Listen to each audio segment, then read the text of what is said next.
ဆောက်လုပ်ရေးအလုပ်တစ်ခုမှာအမျိုးသမီးတစ်ယောက်ကယောက်ျားတွေလိုအုပ်ထမ်းပြီးအလုပ်ကျန်းလုပ်နေရပါတယ်။လူတွေကအံ့ဩပြီးပြောကြတယ်။မိန်းကလေးတစ်ယောက်ကဘာလို့ဒီလိုအလုပ်ကျန်းလုပ်နေရတာလဲလို့တကယ်တော့သူမရဲ့အိမ်ထောင်ဖက်ကစောစောဆုံးသွားပြီးသူမတစ်ယောက်တည်းကလေးတွေကိုပြုစုပြောထောင်နေရတာပါ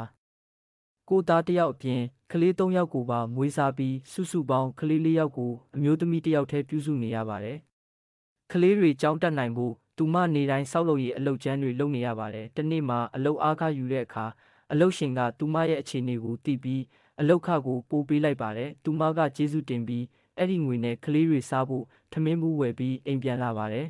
။ကလေးတွေကဝမ်းသာပြီးမေမေယူလာတဲ့အစားအစာကိုဝေစားကြရပါတယ်။ဒါပေမဲ့မေမေကမစားဘဲမေမေစားပြီးပြီလို့ပဲပြောပါတယ်။တကယ်တော့မေမေမှစားဖို့တောင်မလောက်လို့ပြက်နေတဲ့ပေါင်မုတ်တစ်လုံးကိုပဲလှုပ်ဝက်စားနေခဲ့တာပါ။အဲ့ဒီအချိန်မှာမေမေကစိတ်မကောင်းစွာပြောပါတယ်။မကြခင်ကြောင်းဖွင့်တော့မယ်။ဒါပေမဲ့မေမေမှာမင်းတို့၄ယောက်အတွက်ကျောင်းဝင်ကြီးလေးရာနှစ်ဆက်ရွယ်မရှိသေးဘူးဟုပြောလိုက်တော့အဲ့ဒီအချိန်မှာကလေးတစ်ယောက်ကထပြီးပြောလိုက်ပါတယ်မေမေကျွန်တော်ကျောင်းမတက်တော့ပါဘူးဒါပေမဲ့ကလေးပြောလိုက်တဲ့နောက်စကားကလူတိုင်းကိုအံ့ဩသွားစေခဲ့ပါတယ်